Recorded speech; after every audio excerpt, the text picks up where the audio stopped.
Salut à tous et bienvenue pour ce troisième podcast, le Club Paname. Je voulais vous remercier d'avoir été encore plus nombreux à nous écouter lors du second podcast. On a tous pris beaucoup de plaisir à l'enregistrer et j'espère que vous avez pris beaucoup de plaisir à l'écouter. Aujourd'hui, on va parler un petit peu de Celtic PSG, un petit peu de l'avant-match de Lyon PSG, un petit peu du blog. Et pour ça, je suis avec mes deux experts, Dryas, salut. Salut Jimmy. Et bien sûr, le grand Basto. Salut à tous. Salut.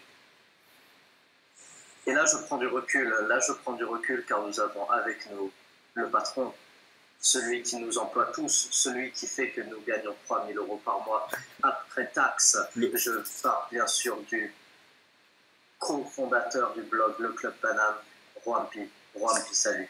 Salut Jimmy, comment vas-tu? Ça va très bien. Alors, les gars, j'espère que vous êtes chauds. On a un petit programme sympa. Mais tu vois, d'abord, comme tu es là, Rwampi, qui nous fait le plaisir d'être avec nous, j'ai envie de parler un petit peu du blog. C'est vrai qu'on n'en parle pas forcément, qu'on oublie aussi de donner l'adresse du blog à la fin des podcasts. C'est vrai qu'on est un peu des gourous. Et ça crée pas.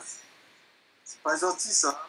Tu penses pas au blog. C'est notre employeur. C'est vrai. Du coup, j'ai envie que tu nous parles un petit peu du blog. Ouais. Fais-nous un petit topo. Où est-ce qu'on en est? Est-ce que les gens viennent sur le blog? Est-ce que les gens en viennent? Raconte-nous le blog. Disons qu'à la base, à l'époque, quand j'écrivais sur un autre site de supporters parisiens qu'on connaît tous ici et on s'est rencontrés pour la plupart, j'avais eu l'idée avec Pasto de créer notre propre blog. Pas forcément dans un but de concurrence ou quoi que ce soit, mais plutôt pour vraiment exposer notre vision à nous du foot. Et ça a pris un peu de temps, mais au final, le projet, très modestement, a pris forme. Et aujourd'hui, il est sous la forme que vous voyez chaque jour. Ok. Est-ce que tu peux nous parler du nombre de visiteurs qu'il y a sur ce blog? En gros, nous, le blog, on l'a mis en ligne le 31 juillet.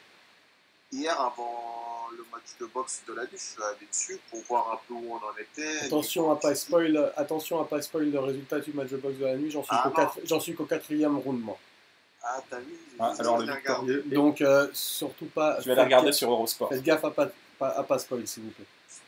Mais Drias, rassure-moi, tu regardais pas le match de McGregor, hein, Non, ce que je regardais, c'était le match de Golovkin contre Canelo, là.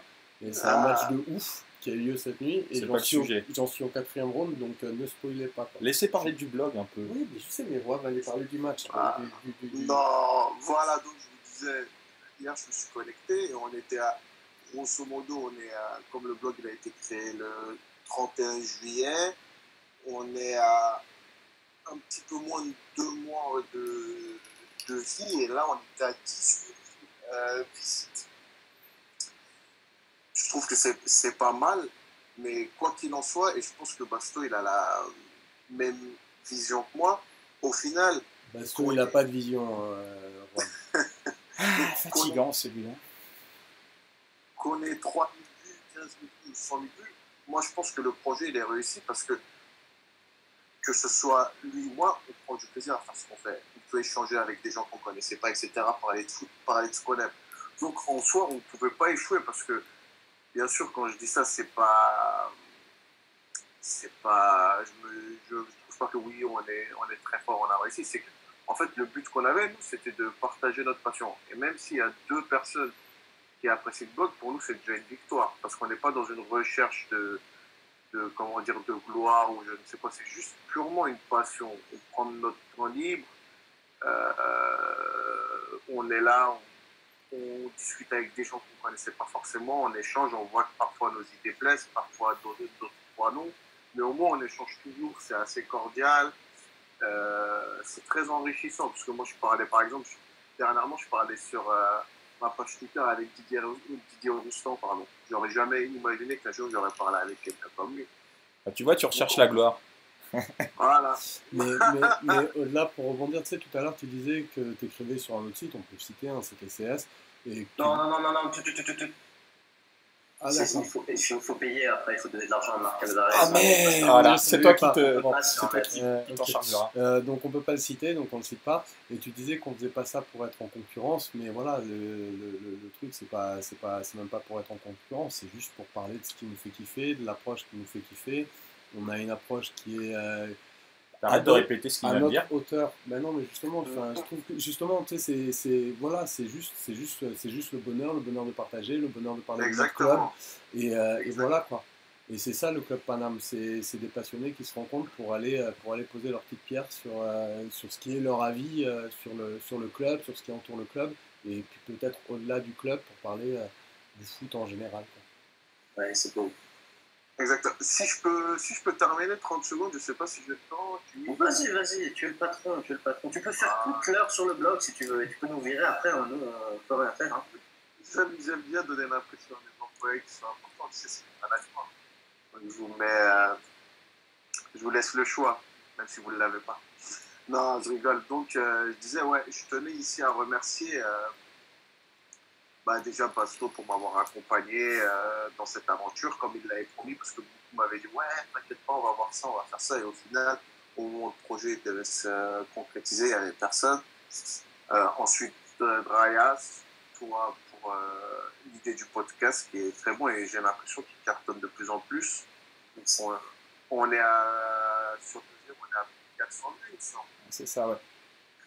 Pour des sites entre guillemets professionnels, ça peut paraître ridicule, mais pour un petit truc comme le nôtre, je trouve que c'est très honorable. J'ai cliqué 350 fois dessus. Ah, donc, ouais. Et les 50 autres fois, c'était moi, je crois.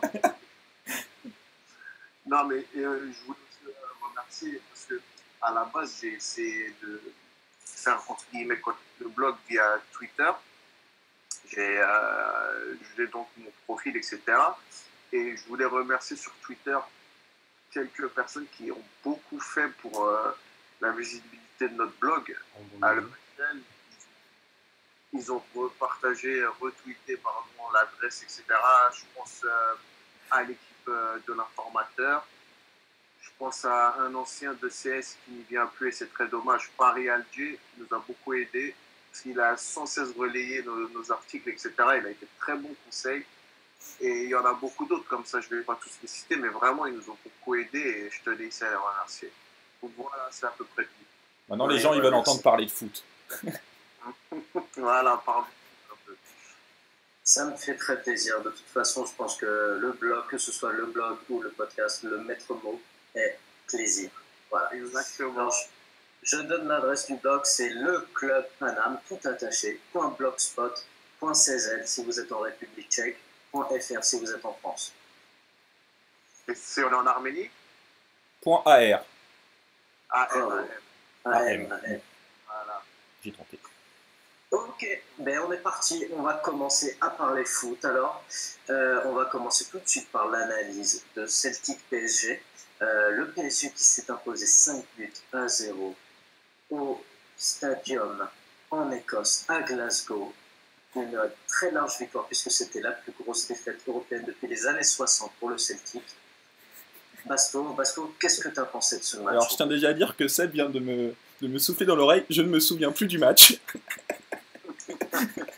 Donc ça commence bien. Moi je m'en souviens, je l'ai vu 2 fois.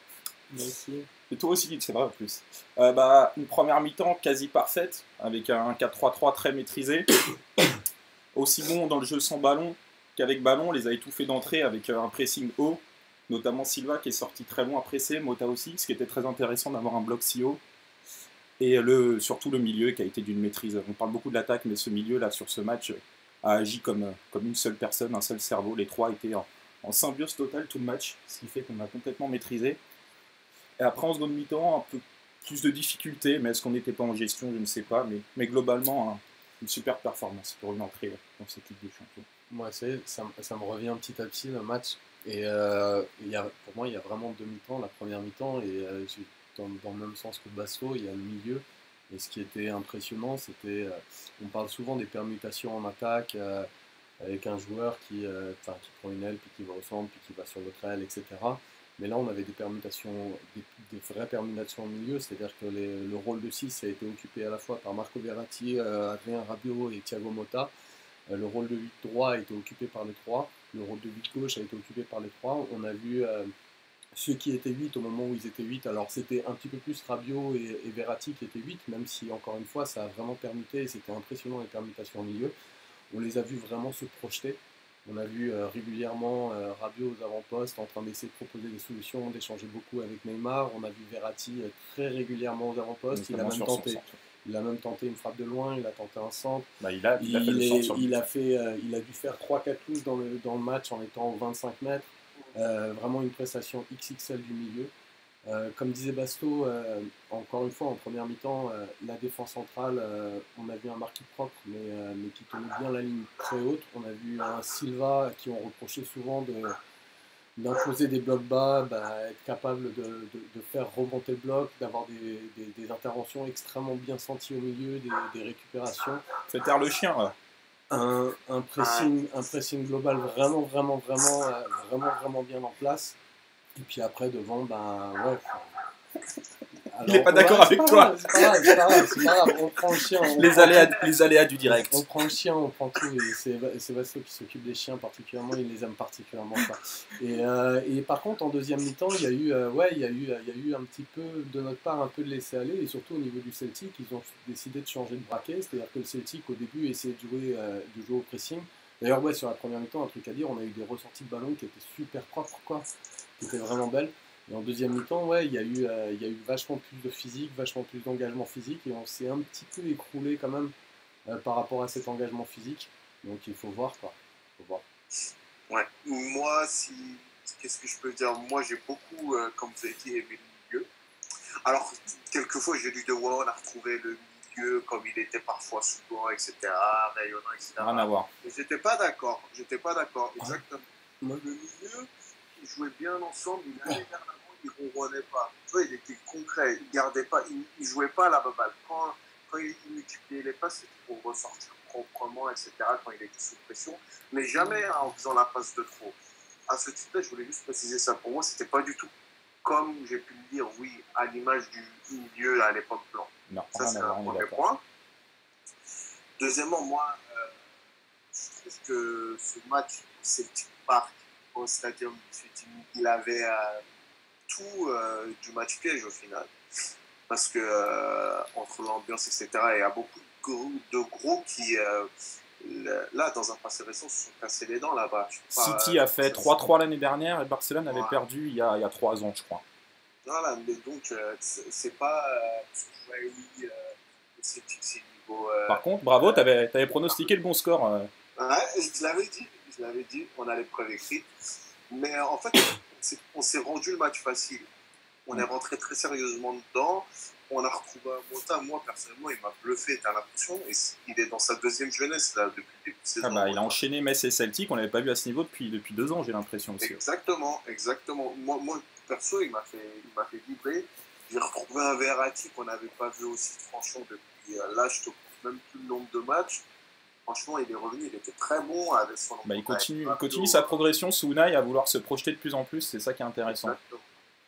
Exactement. Après, vous avez dit grosso modo que je pensais, je ne vais pas me répéter. Moi, je ferai un petit focus pour rebondir sur le dernier podcast sur Draxler, qui avait été peut-être jugé à mon goût assez sévèrement pour sa prestation à Metz. Là, je l'ai retrouvé, j'ai trouvé que son entrée était très pertinente, très bonne.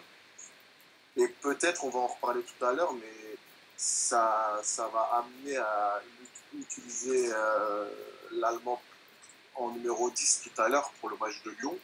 Peut-être que finalement, il marque des points petit à petit sans faire de bruit. Et peut-être qu'au final, il va être un élément incontournable de notre équipe. Il sera le 4e de ce qui était censé être une attaque à 3. Maintenant, on verra ça. Je peux juste rebondir sur un truc que tu as dit. Alors complètement, pour Mota, moi qui m'a bluffé contre Metz et là. Après, reste à voir quand l'intensité s'élèvera, parce que le Celtic, il y a des gens qui disaient que le Celtic était niveau Ligue 2, il faut de la gueule du monde. J'aimerais bien voir le Celtic en Ligue 1 et il ferait chier pas mal d'équipes, parce que mine de rien, le pressing n'était pas était pas nul à chier, loin de là, c'est juste nous qui avions... Non, on avait quand même... Si on fait un top 3, flop 3, je parlerai quand même justement de ce on avait quand même des très belles ressorties de balles, et c'était pas si simple que ça, faut pas exagérer, c'est nous qui mettions quand même un énorme... bien plus folle d'habitude. C'est nous qui mettions un pressing, c'est nous qui mettions un rythme et un pressing de très haute intensité. Exactement, je suis tout à fait d'accord. Mais par contre, effectivement, il y aura des pressings plus forts. Et pour Mota a répondu à énormément d'interrogations qu'on pouvait avoir. Et au-delà de Mota, le milieu.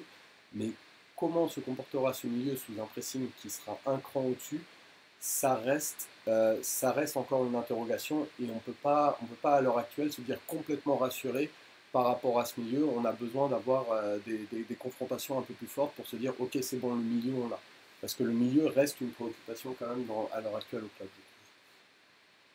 Ok, moi je pense que vous avez tout dit sur le match, j'ai rien à rajouter en termes de football. Je peux juste rajouter que dans le bar où je me trouvais, j'avais fait exprès de prendre un bar type irlandais, du coup il était rempli d'Écossais. Et des Écossais qui étaient assez agressifs, qui étaient assez surpris de voir leur équipe se prendre 5 buts. Je pense qu'ils ne s'y attendaient pas. Ils s'attendaient à un score un peu plus serré. Et du coup, je pense que quand on dit que le Celtic est une équipe au niveau Ligue 2, je pense qu'on se trompe un petit peu. Je pense que Celtic joue le top 5 en Ligue 1. Oui, je pense aussi. Mais vous savez, on a une fâcheuse habitude quand je dis on, je parle en général de la presse sportive, de toujours entre guillemets rabaisser l'équipe que le PSG affronte quand le Paris Saint-Germain n'est pas. Je me rappelle qu'on avait battu les Leverkusen à l'époque en Ligue des Champions, on leur avait fait 4-0 je crois là-bas. On avait dit oui, mais les Leverkusen c'est un petit club. Quand on avait battu Anderlecht, c'est pareil, oui, mais Anderlecht c'est un petit club. Non, plusieurs fois on nous a fait... Ouais, mais il y a aussi des contre-exemples. Par exemple, quand on bat Barcelone en poule, l'équipe le met déjà dans le top 3 des exploits des clubs français en Ligue des Champions. Oui, parce que tu tapes un nom. Ouais, mais c'est en poule. Mais ce que dit Roam a parfaitement raison. C'est dès qu'on va taper une équipe qui, a priori, est un peu plus faible. Et à contrario, Monaco qui fait un nul à Leipzig dans un match dégueulasse, ils disent un super point de prix. Voilà. Monaco fait et dès que Paris va taper, genre par exemple, Paris tape Leipzig et Paris met un 5-0 à Leipzig, ça se trouve, ça y est, Leipzig a même pas niveau Ligue 2, c'est un niveau national, quoi. Mais Juanpi a raison là-dessus. Juanpi a complètement raison là-dessus. Mais voilà, pour finir, je pense que, en plus, notamment en termes d'agressivité, je ne sais pas si vous avez vu certaines fois les tacles du Celtic. En deuxième mi-temps, ouais. Ouais. À un moment, je sais que c'est peut-être Alstom, il revient, il fait un tacle. Oui, là, lui, c'est lui. T'as l'impression qu'il va le découper. Et après, ils se sont plaints du comportement de Neymar. Ceci dit, oui, Neymar, c'est la mauvaise foi absolue. Mais il s'est fait la main quand même. Ah oui, c'est vrai. Et on n'a pas parlé d'Areola aussi, qui a rassuré, qui a fait son premier vrai bon match de l'année, qui a été parfait aussi bien dans ses arrêts que dans ses sorties aériennes et dans son jeu au pied. De l'année. Ça, on va faire un focus après de la saison. Sur les joueurs. On va faire un focus. Un peu sur ce que vous disiez. Baston, tiens, est-ce que pour toi, cette victoire, le 5-0, est-ce qu'on envoie un message à l'Europe du football ? Je ne pense pas, parce que c'est qu'un match de poule, et les matchs de poule, ça ne dit rien sur le niveau qu'on aura en février. Si on doit envoyer un message, ce sera à partir des 8e. Je suis pas là-dessus. Autant je suis d'accord qu'on n'envoie pas forcément un message, mais par exemple, si on fait la même prestation contre le Bayern Munich, là, le message il sera envoyé. Oui, si tu finis premier de poule pour la première fois sous QSI devant un gros, ce serait déjà une petite différence, mais ça n'augurera quand même rien de la suite. Voilà, c'est-à-dire qu'à l'heure actuelle, l'argument que disait Roam tout à l'heure... que l'argument que disait Roam tout à l'heure, la prestation face au Celtic sera toujours diminuée. Oui, non, mais... Alors que si on tape le Bayern même en phase de poule, là on enverra un message. Oui, mais par d'envoyer un message, je pense pas que le Real ou Barcelone, ils voient 5-0 Paris, ils prennent peur pour le moment. Non, mais t'as pas écouté ce que j'ai dit. Si, mais il parlait d'un message envoyé. Donc, je t'ai dit que si on faisait ça contre Munich, ce serait un message, mais on parlait du match du Celtic. Allez, faites-vous un bisou. Voilà. Ok, du coup, on va passer un peu au top et au flop. Moi, vous savez, j'aime bien cette rubrique. Du coup, Juanpi, quels sont tes flops et tes tops de ce match Celtic PSG? Grosso modo, je trouve que moi, parfois, c'est pas évident de sortir des joueurs plus que des autres. Mais par exemple, moi, dans mes tops, à coup sûr, je mettrai en 1 Mota, en 2 Rabiot, Et en 3, je vais un peu rejoindre Pasto, je vais mettre Areola. Pourquoi? Parce que Areola, après son match de Metz, c'est sa boulette qui pour moi était plus subie que provoquée, parce que la passe en rentrée qui fait Marquinhos, c'est tout sauf un cadeau, mais bon, c'est pas le débat. Il aurait pu sombrer complètement mentalement. Sauf que Unai, là où tout le monde attendait qu'il mette Trapp, il a redonné sa chance à Areola. Et est-ce que cette confiance qu'il n'avait pas eue l'année dernière, ça lui a permis d'être plus serein, de se dire finalement on me fait confiance sur la durée et j'ai plus de temps pour faire mes preuves, et peut-être que inconsciemment ça l'a rassuré, ça lui a permis de sortir cette presta. Bon, c'est peut-être de l'interprétation de ma part, mais moi je l'ai ressenti comme ça. Après, comme je vous ai dit, Mota et Rabiot, pour moi, franchement, ils ont été rayonnants ce match-là. Au milieu de terrain, moi, franchement, je voyais certaines séquences de jeu, etc. Franchement, il faisait plaisir à voir le match. Tu vois, tu avais l'impression qu'il ne pouvait rien nous arriver.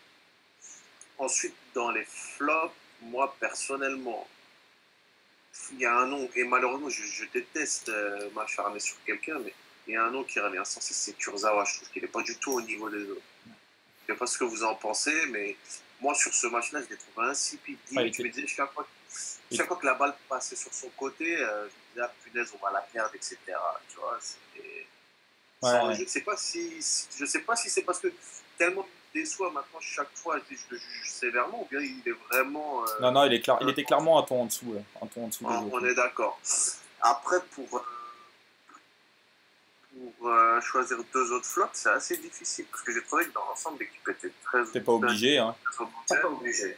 Ouais, je vais dire donc Kurzawa et le supporter qui est rentré sur la terrain en essayant de frapper Mbappé avec son écharpe. Il allait être tendon sous quoi, mais il s'est fait huer par tout son public, et je pense qu'on ne l'aurait plus jamais là-bas. Voilà. J'ai bien aimé, je l'ai trouvé technique, moi.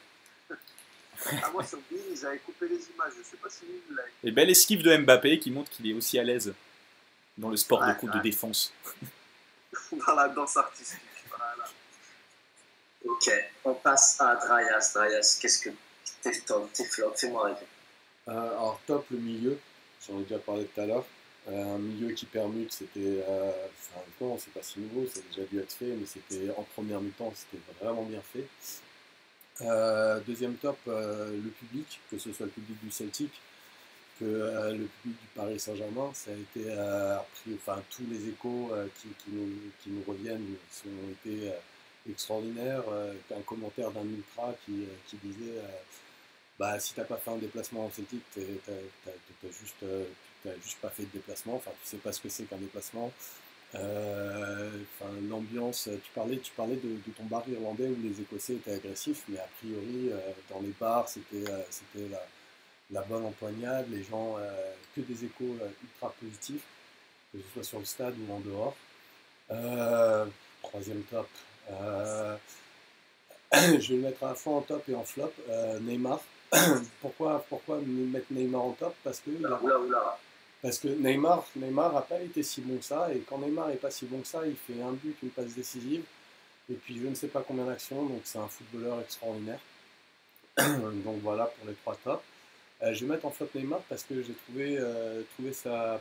Il a eu tort, il a eu infiniment tort de ne pas serrer la main de Alstom, ou de Armstrong, je ne sais pas, moi je ne connais pas le nom des autres Ralston, ouais, voilà, et quand bien même il aurait eu raison de ne pas lui serrer la main, non, il n'a pas à faire ça, il s'attire des critiques qui sont parfaitement inutiles, j'ai trouvé ça très puéril.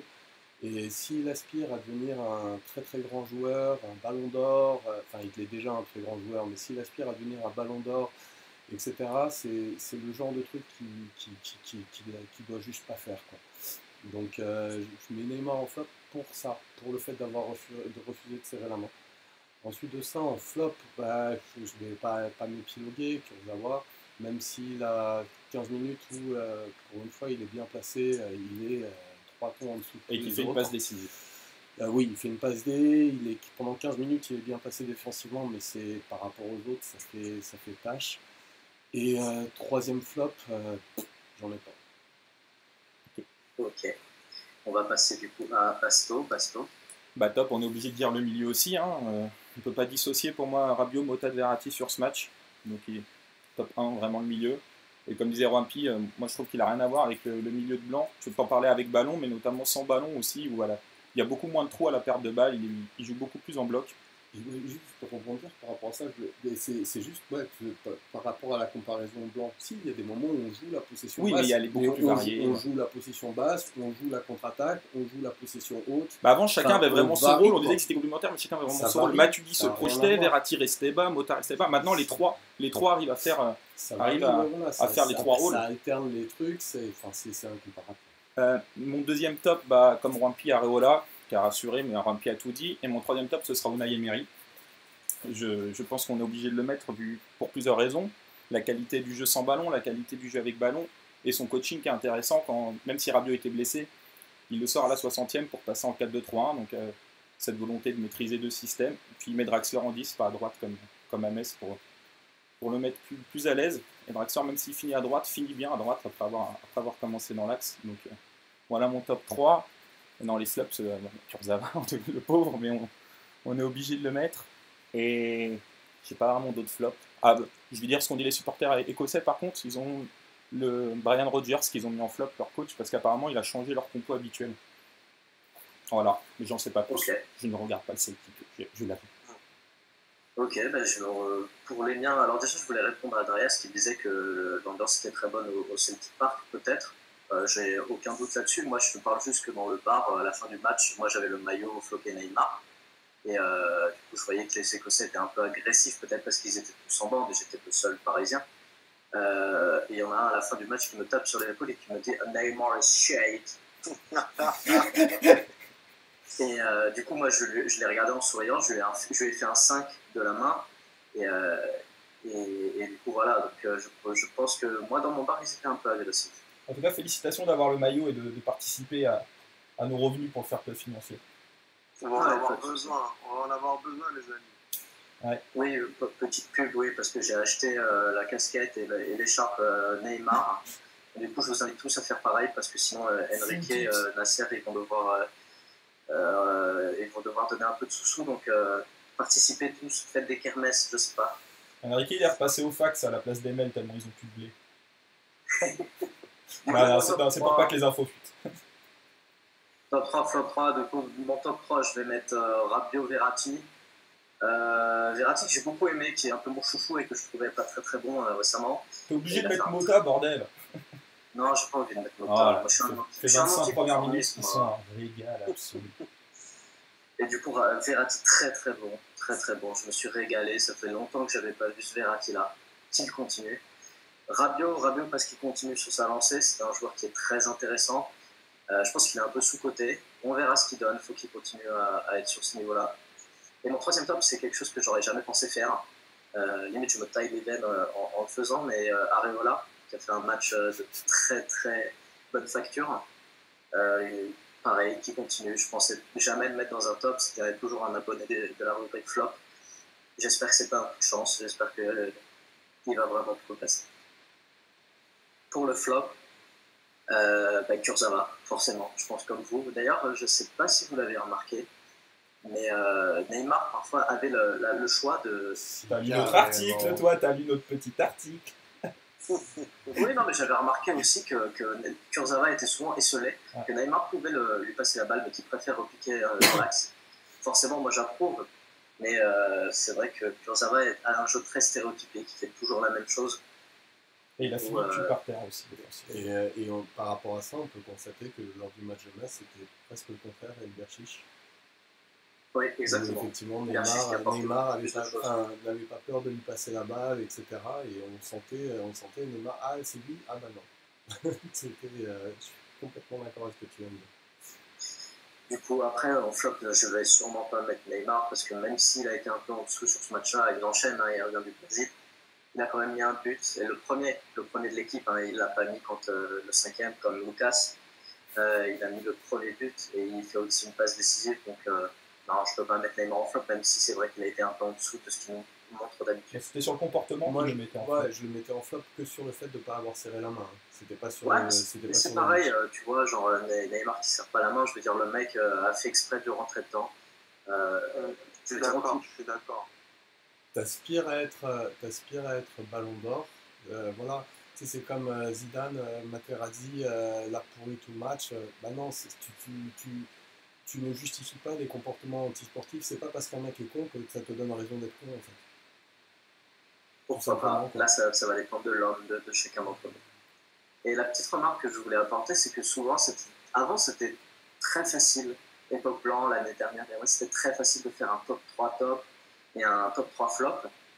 Et on a un peu de mal ces derniers temps à faire le top 3 flop, et je pense que c'est de bonne augure. On met souvent Kurzawa, mais à part ça, on n'a pas grand chose d'autre à mettre. Donc pour mes 2 autres flops, je vais mettre Ben Arfa et Serge Aurier. Voilà, parce que j'ai l'habitude, ça fait plaisir.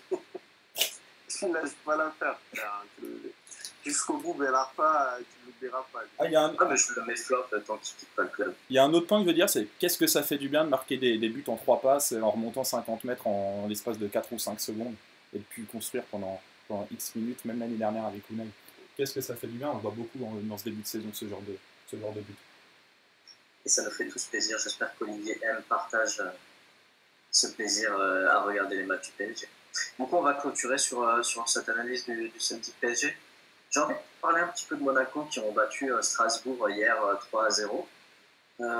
Est-ce que pour vous, Monaco peut être encore un concurrent au titre de champion de France? Basso, qu'est-ce que tu en penses?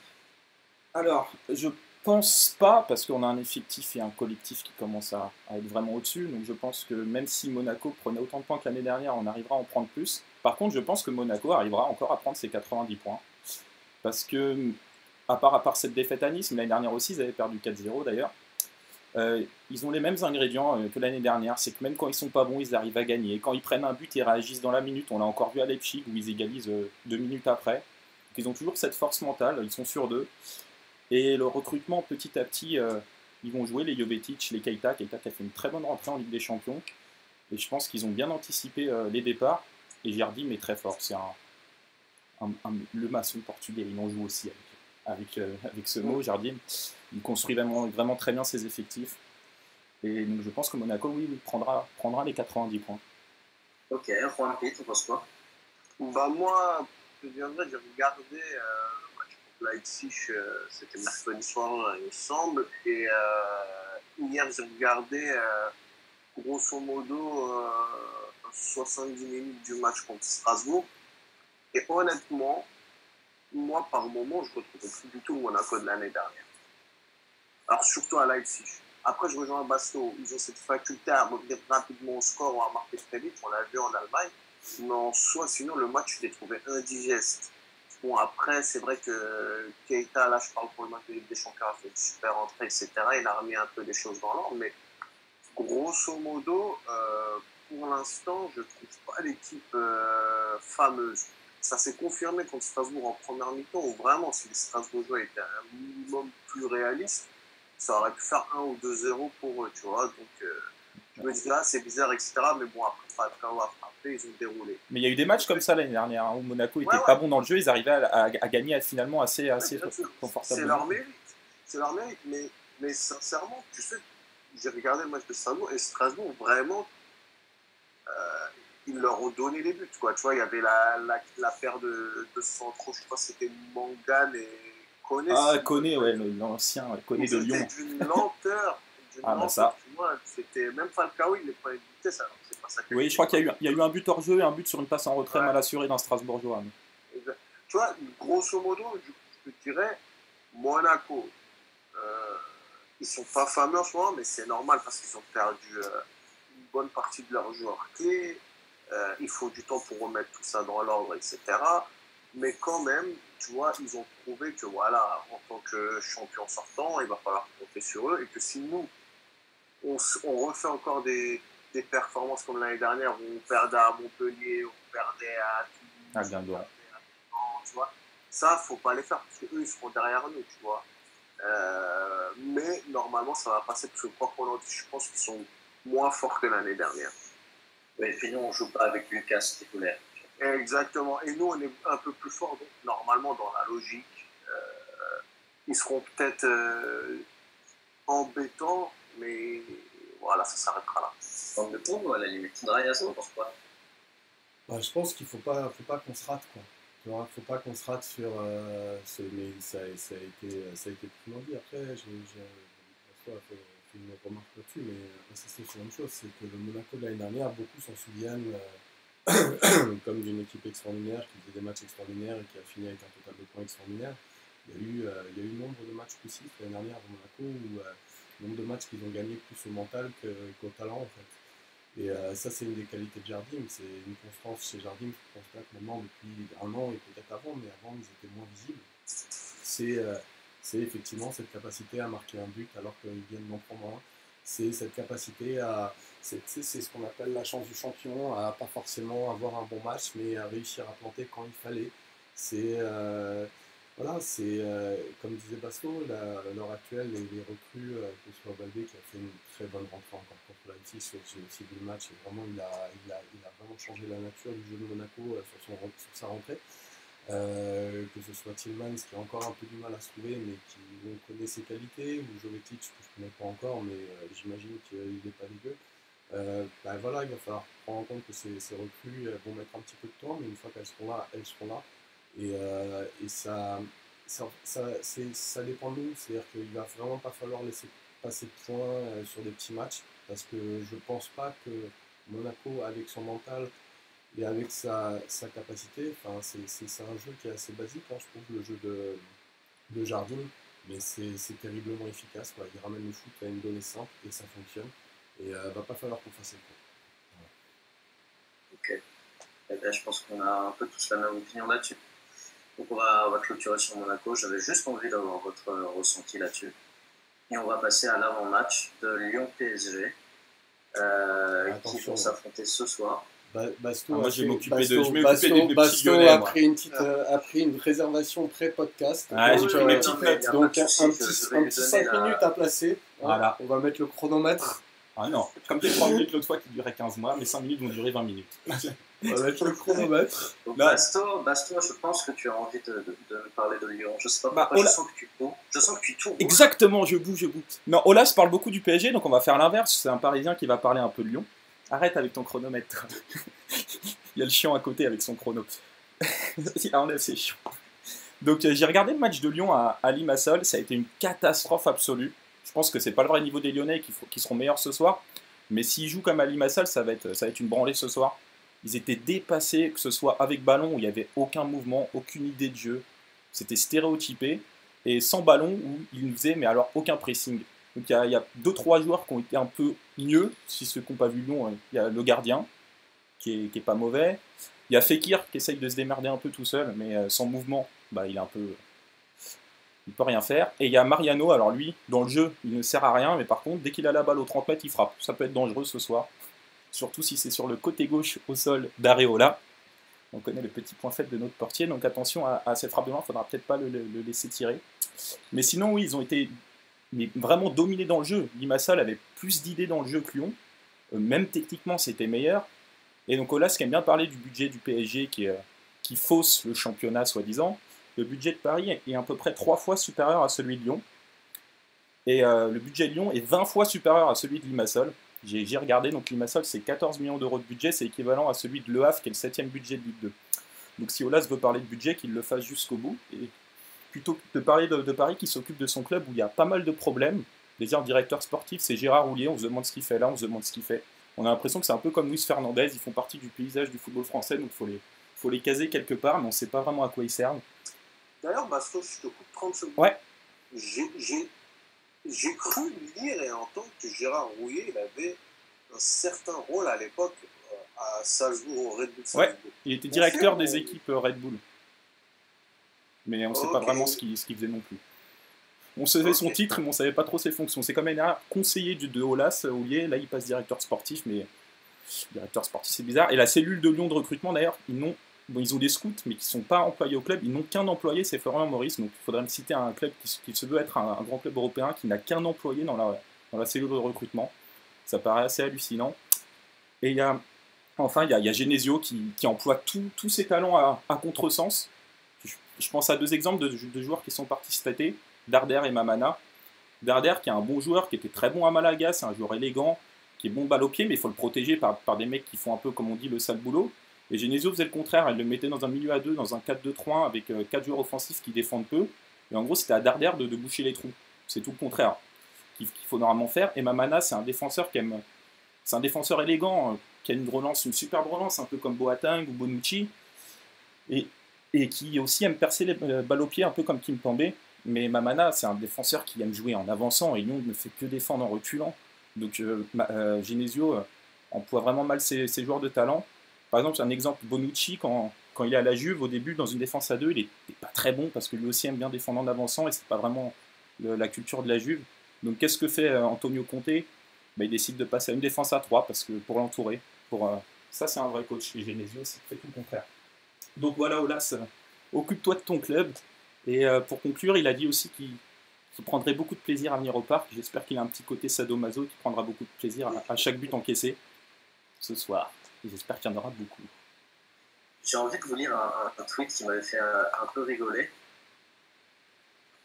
Le tweet, c'est 14 millions de budget de Limassol. J'imagine les tweets du président chypriote, M. Olakis, se plaindre de la différence de budget entre les deux clubs. Elle était pas mal, je l'ai vu celle-là.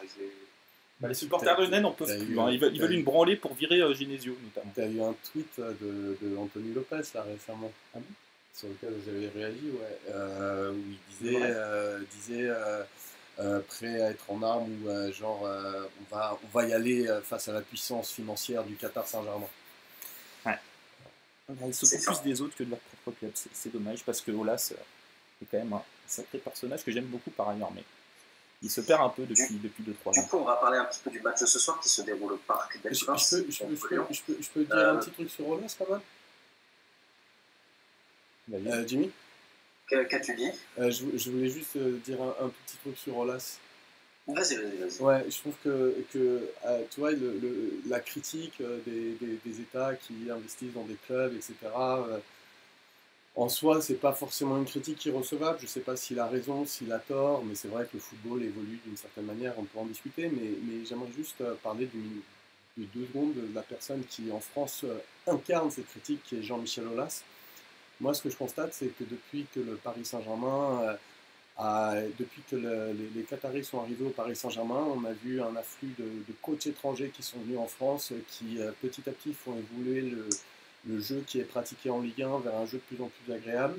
On a vu un afflux de joueurs, mine de rien, de renom, de Sud-Américains il y a eu plus de Sud-Américains plein d'espoir, il y a eu plus de joueurs, tu sais, par exemple des Balotelli, etc. Il y a eu plus des idées, des joueurs forts. Enfin, je trouve que la Ligue 1 a été poussée vers le haut. Alors, c'est pas la seule œuvre du Paris Saint-Germain, mais je pense que le Paris Saint-Germain a été un des rouages vers le fait que la Ligue 1 a été poussée vers le haut.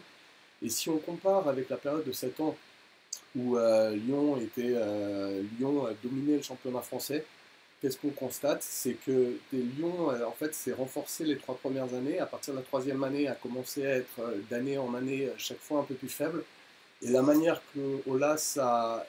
avec laquelle Aulas a réussi à maintenir son hégémonie, c'était notamment en lançant des rumeurs. Alors nous, on se souvient bien en tant que supporter du Paris Saint-Germain, sur Sylvain Armand, sur Pedro Miguel Paoletta, sur Jérôme Roten, qui étaient nos meilleurs éléments et il nous poussait ainsi à les prolonger et à nous mettre en fait dans la merde. Et il faisait ça un peu avec tous les clubs. Et en fait, les 7 années où Jean-Michel Aulas était donc le grand argentier du football français, était le club qui avait le plus d'argent, il a passé son temps à essayer d'affaiblir le championnat de France, à essayer de passer son temps à traîner le championnat de France vers le bas. Et je trouve que le fait que ce soit lui qui se permette ces critiques-là, je trouve ça parfaitement infondé et parfaitement ridicule.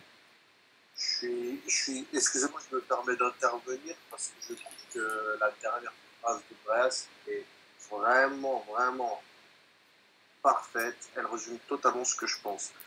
Je m'explique. Aulas, là, depuis le début de saison, il fait son carnaval, un peu son cirque en disant oui, mais c'est pour l'intérêt du football français que moi je défends l'idée que oui, un État ne peut pas investir autant dans un club, etc. Lui, j'ai lu quelques fois, oui, mais non, Aulas, il est dans son droit, il a raison, il est louable. Mais moi, je suis pas du tout d'accord. Aulas n'est pas louable quand il parle au nom du football français. Aulas est louable quand on prend en considération la dimension Olympique Lyonnais. Parce que lui, tout ce qu'il fait, c'est pas du tout dans l'intérêt du football français, sachez-le bien.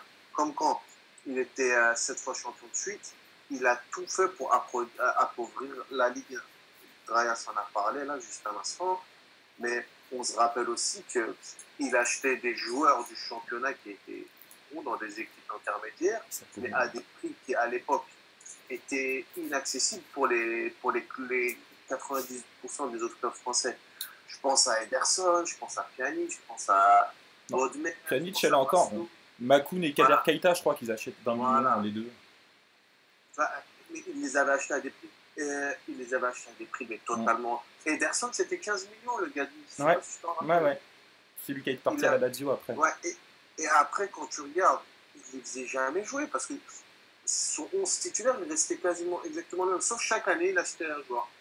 Il achetait un joueur. En fait, c'était pas tant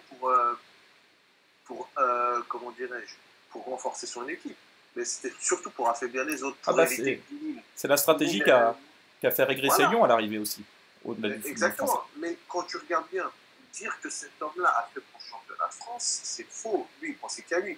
Je l'avais écrit dans un de mes articles. Je te rappelle l'épisode, de Fred. Fred, il était sorti dans le Parisien, il jouait le mécène du football français, le grand seigneur. Ouais, je vais aider le PSG à se relancer, je vais leur proposer Fred à un prix très intéressant. Sachant qu'à l'époque, je ne sais pas, peut-être certains ne s'en souviennent pas, mais sous Colonie Capital, nos budgets transferts, ils étaient à peine égaux au montant de nos ventes. Je ne sais pas si vous en rappelez. C'était une dizaine de millions d'euros. Voilà, et encore, parfois, c'était moins. Je me rappelle une année où on était sur Sakatiene et Bizevac. On avait réussi à prendre Sakatiene à 500 000 euros, mais on n'avait pas réussi Bizevac parce qu'il était à 2 millions. Je ne sais pas si vous en rappelez. C'est vrai. Et l'année où on était tous contents sous Colonie, c'est quand on met 6 millions sur Néné et 3 sur Bonne-Mère. Et là, on était aux anges parce qu'on avait mis 10 millions. Exactement, voilà. Donc, il faut remettre les choses dans son contexte. Maintenant, je terminerai sur Aulas en montrant d'une unique façon sa mauvaise foi légendaire et qu'il n'est pas du tout dans une optique d'aider le football français comme il se plaît à le dire. C'est concernant la réforme de la Ligue des Champions. Parce que ça passe assez inaperçu, mais moi, il me rend fou personnellement. D'accord. Quand tu penses que en Allemagne, en Espagne, en Angleterre et en Italie, les 4 premiers clubs vont être automatiquement qualifiés en Ligue des Champions. Vous en rendez compte, ça fait 16 équipes sur les 32 qui représenteront la phase de la Ligue des Champions qui seront issues de ces 4 championnats. Ok ? Ouais. Ça fait 16 sur 32. Ensuite, pour le reste, je vais revenir après sur la France. C'est-à-dire que tu as 16 autres équipes d'autres championnats. Sachant que les 4 championnats que j'ai cités, ça doit faire même pas 10% des championnats totaux qu'il y a sous l'égide de l'UEFA, on est d'accord. Ouais. Ça fait que c'est ces équipes-là. Elles vont être avec 16 autres équipes. Mais entre le système de 2 équipes d'un même pays ne peut pas se retrouver dans le même groupe. Ensuite, les têtes de série. Ensuite, oui, en huitième de finale, deux équipes d'un même pays et d'un même groupe ne peuvent pas se rencontrer en huitième, pardon. Ça veut dire qu'au final, 3 fois sur 4, si tu réfléchis bien, tes demi-finalistes et finalistes, tu les connaîtras en avance. Tu n'auras même plus de suspense. Tu vas tracer des voies royales à des clubs comme le Real, comme le Barça, ou la Juve, qui eux auront des parcours hyper faciles. Mais par contre, pour les autres, ceux qu'on appelle les championnats de seconde zone, tu as un parcours du combattant. Mais au-delà de ça, au-delà de ce problème pour moi d'équité sportive, parce que là on nous patine avec le fair play financier qui ne serait pas équitable. Mais là, est-ce que c'est équitable par exemple pour un club ukrainien ou un club français ou un club, j'en sais rien, portugais, de venir en Ligue des Champions et de se dire que finalement lui, il a 9 chances sur 10 de tomber sur, j'en sais rien, sur le Real, alors qu'un autre club, lui, il en a 3 sur 10. Tu vois, c'est plus le hasard. Le sport, c'est beau quand il y a du hasard. Là, il n'y en a plus du tout. Maintenant, je vais en revenir à Aulas. Aulas, il a voté dernièrement, je pense que vous le savez, vous, parce que vous êtes très érudit en matière de football, il a voté cette réforme de la Ligue des Champions. Je me permets juste de faire une remarque. On est très érudit, sauf Basto, bien sûr. Basto, c'est un fait. Il n'y a pas Paris qui l'a voté aussi ? Non, il ne me semble pas. Mais il me semble qu'il y a une broutille avec Monaco parce qu'un des deux avait voté en secret sans prévenir. Moi, j'ai jamais lu Paris l'a voté. Je sais. J'ai lu qu'Olas l'a voté, mais quand tu regardes, pour ceux qui peut-être ne le savent pas, des gens qui nous écoutent, nous, dès la saison prochaine, on aura 2 clubs qui jouent automatiquement et un troisième qui lui va passer par les barrages. Ouais. On est d'accord. Oui. Sauf que moi, j'ai réfléchi dans mon coin, je me suis dit, mais quel est l'intérêt pour Olas de voter cette loi, finalement? Mais le raisonnement sournois, il est là. À mon avis, lui, il est parti d'un principe. Il s'est dit, pour moi, être premier ou deuxième dans les années qui viennent, ça va être difficile. Vu PSG, vu Monaco, etc. Il s'est dit, moi, j'ai plus de chances de terminer troisième. Quand je me pose au début de la saison, je réfléchis à ce que je vais faire, j'ai plus de chances de terminer troisième. Maintenant, en France, quand tu termines troisième, Nice, ils ont affronté qui cette année? Ils ont affronté Naples. Ouais. Monaco, l'année dernière, ils avaient affronté qui? Ils avaient affronté Villarreal. Ouais. Valence l'année d'avant. Voilà, l'année d'avant, c'était qui? Valence, Monaco. Ouais, ils avaient affronté Valence, c'est ça, exactement. Et il y avait eu Lyon, Sociedad aussi, il y a encore un peu plus longtemps. Mais regarde, 3 fois sur 4, des matchs qu'on a dit, les clubs français se sont fait sortir, tu vois. Par des clubs qui seront maintenant directement qualifiés. Voilà, du coup, si Lyon, l'année prochaine, plutôt que d'affronter Naples, Villarreal, je sais pas qui, Bilbao, il affronte Steaua Bucarest, il y a plus de chances de se qualifier, tu vois ce que je veux dire? Oh putain, ce complot illuminatif. Non mais logiquement, quand tu y penses, ça peut être possible. Comme cela, comme Olas. Moi, j'aime beaucoup vos argumentations. D'ailleurs, faudra faire un podcast sur toutes les réformes, que ce soit la vidéo, les réformes du board ou les réformes des compétitions. Ouais, mais on pourra faire un peu plus général sur toutes les pas mal. Voilà, revenons au sujet. J'ai envie de vous entendre là tout de suite, vous mouillez, je m'en fous, vous mouillez. Ce soir, il y a combien, les gars? Drayas, il y a combien ce soir? Je suis nul en pronostic, je refuse, je veto, grève, tout ce que tu veux, tous les mots. Allez, faut se mouiller, 3-0. Ok, Basto? Moi aussi, je suis vraiment nul. Quand Corwampi avait dit 5-0 à Celtic, je l'ai limite insulté en disant tu dis de la merde, il n'y aura jamais 5-0, le Celtic il joue bien. Bon, voilà, j'ai eu tout faux, mais je vais dire allez, 4-1 Paris. Et si je vais chercher des buteurs, on va dire un petit doublé de Cavani, un petit but d'Mbappé et un petit but de Draxler. Allez. Et toi, Rampi? Bah moi, je vais faire un peu ma star, mais mardi dernier, pardon, j'avais dit à Basto 5-0. Et s'il réfléchit bien, mon petit Basto, quand on était allé voir au parc ensemble PSG. C'est vrai, t'as 2-0 et t'as vu les bons buteurs en plus. Exactement, j'ai dit, bon, je vais essayer de faire la fin. Bon bah, donne vite des conseils qu'on aille jouer un petit billet là. Malheureusement, ces conseils-là, je me les suis donnés, mais je suis pas mais honnêtement, moi, je suis moins optimiste que vous parce que. Seb a fait un bruit bizarre, c'était. Je veux juste dire que le bruit que vient de faire Seb, c'est de sa cigarette électronique, ce n'était pas autre chose. Non, moi personnellement, je pense que quand je me remémore les dernières grosses affiches de Ligue 1 au parc, que ce soit Lyon l'année dernière, que ce soit Monaco, que ce soit Nice, tout ça, on a toujours sorti des prestations très moyennes. Je ne sais pas si vous vous en rappelez contre Monaco, on fait un match pourri, à la fin on marque sur penalty après à 1. Contre Nice, on s'est fait bouffer au 2-2. Je pense qu'on est mené au début. Oui, et ils font même un poteau à 1-0, on prend l'eau pendant 30 minutes avant de renverser. Du coup, c'est pour ça que moi je ne suis pas aussi. J'ai l'impression qu'au Parc des Princes, en tout cas les dernières années, on rentrait dans ce genre de match. C'est vrai qu'il y a eu aussi le 0-0 contre Marseille. Voilà, on rentre en mode gestion et pas le couteau entre les dents, alors que ceux d'en face sont ultra déchaînés quand ils sont au Parc des Princes. Tu vois, parce qu'ils sont sur Canal le dimanche soir, c'est médiatisé, etc. Ils veulent faire un coup. Maintenant, moi personnellement, je vois aujourd'hui un style de 2-0, 2-1. Ouais, donne ton prono, Rapi, donne ton prono. 2-1 pour Paris. Les buteurs? Voilà. Pour moi, les buteurs, ça sera Mbappé quand même. Ok. Et Jérém? Moi, je vois un 3-1, moi, tout simplement.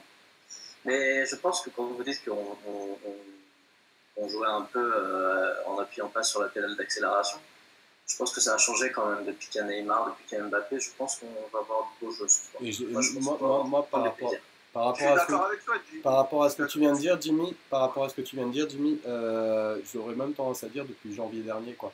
Il y a notre deuxième partie de saison contre les gros, on fait des matchs qui sont quand même plus consistants qu'en première partie de saison. À part à Nice. À part Nice et à part la toute fin de saison où on s'écroule.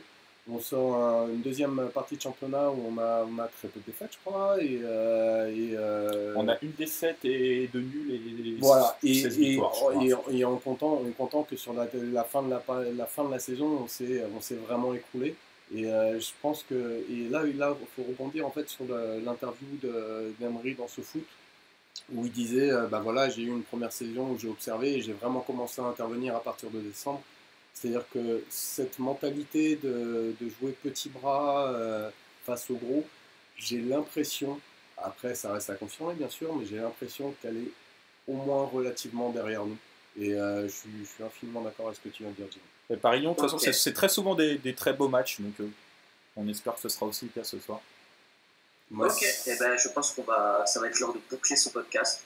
Je vous annonce juste selon les infos de Paris United, la compo selon laquelle on devra jouer au parc contre Lyon, donc avec la défense habituelle, équipe PMB, Thiago Silva en charnière centrale, Areola dans les buts, Alves Kurzawa en latéraux, un milieu à deux, Rabiot Mota, on joue en 4-2-3-1, les trois de devant, Neymar, Draxler, Mbappé et Cavani Solon. Draxler en 10. Mais j'aimerais rebondir avant de clôturer, notamment sur la réaction de Fekir qui a eu lieu hier, où je ne sais plus, il a parlé en conférence de presse, où en gros il disait si on joue comme ça contre Paris, ça ne va pas le faire.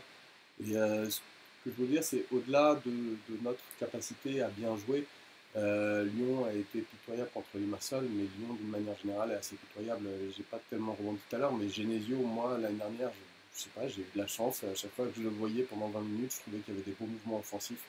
Il est apparemment très critiqué et son Lyon semble vraiment toucher à certaines limites. Ils n'ont pas de lieu. Tolisso était là qui cachait la ouais, et puis même devant, c'est mal coordonné, c'est mal. Et quand on entendait parler Fekir, on sentait qu'il disait ouais, là maintenant si on se ressaisit pas, on sentait de l'inquiétude, quoi. On sentait vraiment de l'inquiétude par rapport à leur capacité de jouer. Je pense qu'ils vont sortir. Et je suis pas sûr que Lyon soit à l'heure actuelle capable de sortir les gros matchs comme ils pouvaient le faire la saison passée. Et c'est pour ça que moi je tape vraiment sur une. Attention, ces genres d'équipes qui ont été vraiment en effort manière quand Monaco cartonnait tout. Ouais. Lyon était allé battre Monaco chez eux 3-1. On sait jamais, ils peuvent avoir un sursaut maintenant. Je pense que ça suffira pas pour. Eh bien, on va voir ça ce soir. Je vous remercie d'avoir été de nous avoir écoutés aussi loin. Merci à la première de Roampi, c'est le pasteur du podcast, on l'a attendu longtemps et il arrive. Je suis le révérend s'il te plaît. Le révérend, excuse-nous. Voilà, et Zakavala, comme le Pastore, il est malheureusement trop souvent blessé, donc il n'est pas là. Souvent. Mais quand il est là, il est là. Il nous a fait comme Pastore, il nous a fait une première où il a mis son temps à rentrer, puis ensuite de ça, il nous a délivré deux petites louches à la Pastore. J'ai pas dormi de la nuit, perso. J'étais tellement anxieux à l'idée de côtoyer des stars. Au moins. Et ben, en tout cas, on te remercie, Roampi, d'avoir été avec nous. Ça nous a fait très plaisir. Le patron. Merci le révérend. Merci juste Jimmy, en tout cas, moi, je voulais te remercier toi aussi parce que dans ton rôle de présentateur, c'était au top, tu me fais bien rire. Et franchement, tu as été une des meilleures recrues du club Pana. C'est la recrue de l'été, Jimmy. Vous m'avez payé cher en même temps. Hein. Déjà, c'est tu vends mes baskets pour pouvoir payer ton salaire. Voilà. Non, mais Jimmy, c'est un peu notre Atem Ben Arfa. C'est-à-dire que tu vois, quand il fait un podcast, il s'enflamme. Puis dès qu'il s'agit d'écrire un papier, bah voilà, c'est notre Atem Ben Arfa. Quoi. C'est pas faux. Et Seb, c'est qui? Il faut me trouver. Moi, je suis le connard des services. C'est le C'est le mec qu'on en a marre, mais il était toujours sur le terrain. C'était un peu Matuidi des dernières années. Non. Bastos, c'est le Laurent Blanc, hashtag Matuidi, c'est voilà. Bastos, c'est le mec qui a peur de pas en placer une, donc qui est tout inquiet, c'est le mec qui essaye d'en faire un petit peu trop. T'es pas inquiet. Ah, t'es vraiment. Non, mais c'est vrai, t'as raison, t'es tout à fait Matuidi. Là, on est parti en freestyle pour le. T'es tout à fait Matuidi. Vous m'énervez, donc je close ce podcast. Salut, Randy. Salut, bonjour au Tchèque. C'est déjà bien. Allez, salut à tous, salut Randy, salut Dryas. Salut Jimmy, à la prochaine. encore une fois. Allez Paris. Et à la semaine prochaine. Ciao les amis.